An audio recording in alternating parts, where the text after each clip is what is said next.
I really want you all to be able to perfect your makeup routine, but also perfect your makeup bag and find the products that truly work for you. But if you keep buying these products, it's going to be a lot harder. These are the makeup items that I think are the most regretted when they are bought. I have bought a makeup item in every single one of these categories that I have regretted.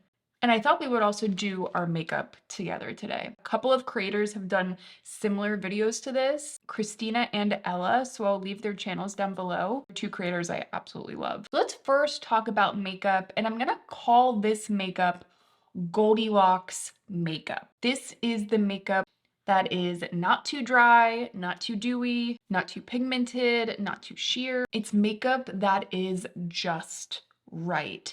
And I think that that's what we are all trying to find. And that's what I try to do with my beauty reviews.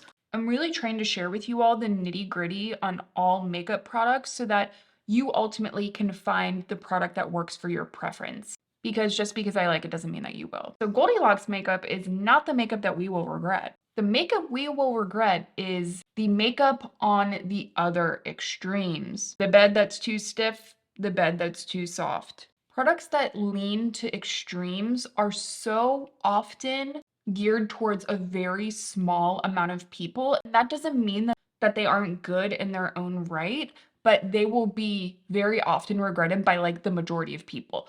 A makeup item that comes to mind is the new Charlotte Tilbury Skin Tint Stick, because that is an incredibly glowy product, both in the finish as well as the actual pearl, and it is very sheer. These kinds of makeup products do not work for most people. They're just very polarizing. But even more than that, I think that sometimes we often say, oh my gosh, I absolutely love that color, especially if it's on someone that looks really good in that color. You're like, oh, I love that shade, but that formula, I don't know about the formula. For me personally, those are often the most regretted purchases for me.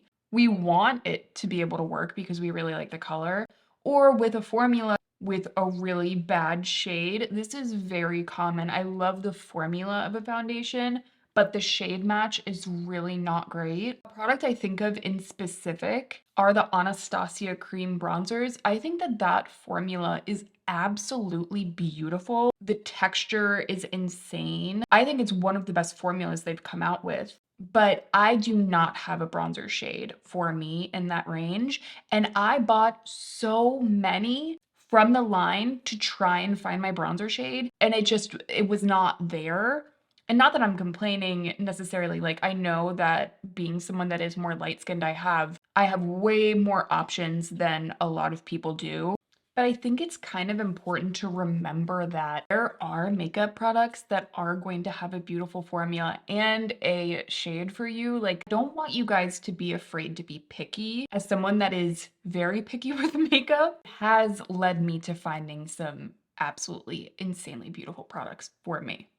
And listen, not every makeup product in our bag needs to be absolutely perfect, but I think having a good standard and non-negotiables is huge. And for the second category of makeup items that you will always regret, it's very entwined with this idea of non-negotiables. Products that do not check off your list of non-negotiables, you are always going to regret them. So I think it's really important to make a list, and it doesn't have to take a lot of time. It can take like 2 minutes.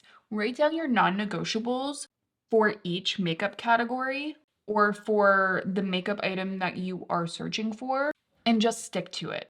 A great example of this is if you're like, I really want my bronzer to last longer. I want to pick up a nice powder bronzer.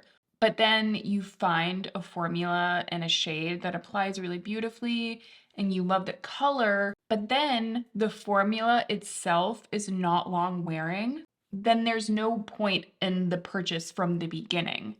But anyway, that is something that I think is really important to keep in mind. The third category of makeup items that I think are most often regretted, and I'm thinking about a specific makeup category for this, or I guess a kind of product type, but I think the idea really expands further than that. They are face and eye palettes, like a highlight palette, a contour palette, a face and eye palette.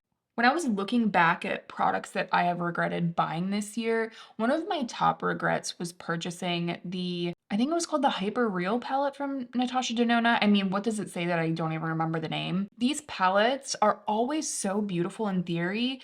A palette that you can open up and have your bronzer, your blush, and your eyes all in one. It is always a beautiful theory, but without a true sense of customization, these will consistently disappoint you.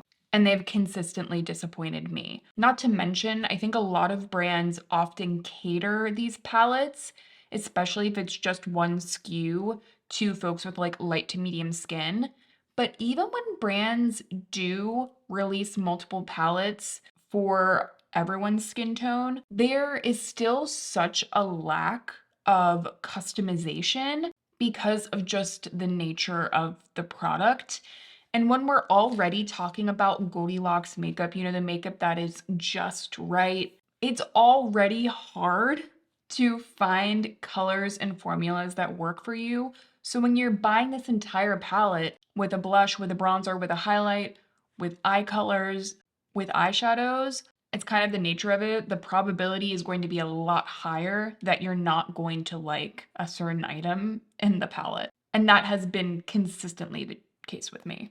I need to like keep doing my makeup. It's a lot harder to talk and do your makeup at the same time with more of like these concept videos. There is just always going to be a product that is sitting in that palette and not getting any use. And next, let's talk about a concept that I have talked a lot about on my channel.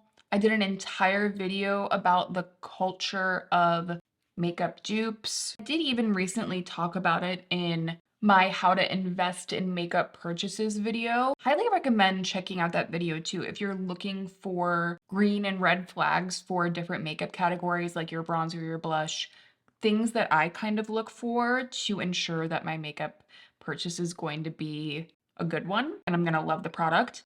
But something I talked about in that video kind of at the end was if you have been searching and spending a lot of money on a dupe for a product that you love, I think often these can be our most regretted purchases.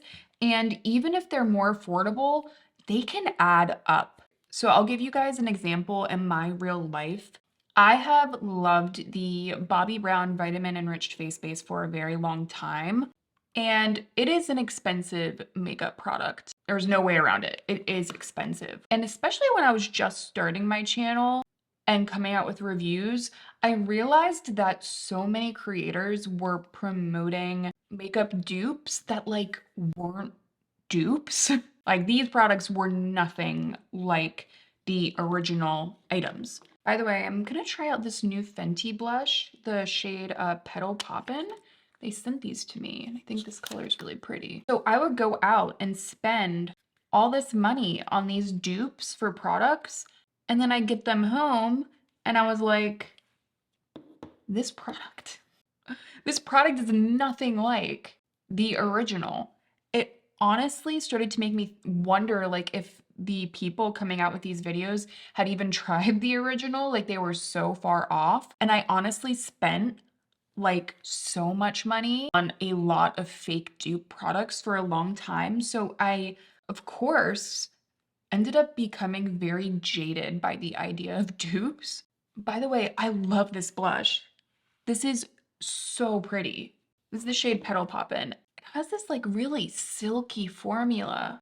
I'm adding a lot more because I really like the color. I feel like this just gave my makeup look the life that I was looking for. Anyway, so of course I got jaded by dupes in general, but I also wanted to be able to have options to give you guys because I mean, again, like that product is not accessible to everyone. But unfortunately, what started happening was I was spending a lot of money trying to dupe the product, so much so that I could have bought multiples of the Bobbi Brown Vitamin Enriched Face Base while trying to find a dupe for it, which I think is a little bit more acceptable when you have a makeup channel, but it still comes with its own host of problems. As far as really good makeup dupes, they're truly, even now, I don't think are a lot of really good ones out there. And the ones that are good, really the only brand that I think comes out with makeup dupes that are even worth touching is e.l.f. I think they do an incredible job, if I'm being honest. And listen, I'm always going to love being like the dupe mythbuster on my channel, but I don't want you guys to have to do that. So here's what I'll say about dupes and makeup regrets. If you can save your money for the item that you actually want, I think there's a good chance that you'll actually be more satisfied with the purchase. Or another option would be to truly find those makeup reviewers that you trust and are picky. Find the makeup lovers that are as picky as you are. I think you will be better off for it. I don't think there's any real need for any of us to be easily impressed anymore. That's just my opinion. So I put on a little bit of the Glossier lip line. I have been just absolutely loving this. And then I'm using the Judy Doll Iron Mascara. This is the brown one. If you want like a really beautiful mascara that lasts forever, this is a good one. It's like, I absolutely love the way it makes my lashes look. The last thing I'll say about makeup regrets as I do my eyebrows, because I realized that I forgot to do anything to them, is that there's a good chance that you probably have a good intuition already on the products that do not work for you. I think a lot of us already know and understand the products that we're going to get the most use out of, the products that we know will work for us. We understand our preferences more than we think. We just need to be asking the right questions. I could literally do an entire video about this, but I think there are some questions that we don't ask ourselves enough to figure out like our makeup preferences. My number one question is, do you like to build up product or do you like to sheer down product? So for example, the Fenty blushes, they definitely have a decent amount of pigment. If you do not like that, there's no reason for you to force yourself to buy an item just because a lot of people like it, just because it has a color that you might like. Give yourself permission, you know what I mean? Another example of this is the Soft Depth palette from Clio. I think that this palette is absolutely beautiful. And I quite often do not like a lot of K-beauty eyeshadow palettes because they are so sheer, and it makes a lot of sense for the kinds of makeup looks that are very popular in Korea. So I get comment after comment saying like, they're supposed to be sheer. That is typically what a lot of people go for. But the thing is that there are K-beauty eyeshadow palettes that aren't like that. And I don't need to like those eyeshadow palettes if they don't fit my preferences. There are other products out there for you. If you enjoyed today's video, definitely make sure to give it a thumbs up and subscribe. I will leave all the products that I put on today down below for you guys as well, just in case you guys have questions. And leave me down below the products that you most often regret buying, whether it's a category, like again, for me, these all-in-one palettes are typically something that I'm not gonna buy or be regretful that I did. I would love to hear all of your thoughts down below. And with all of that, I will see you in my next one.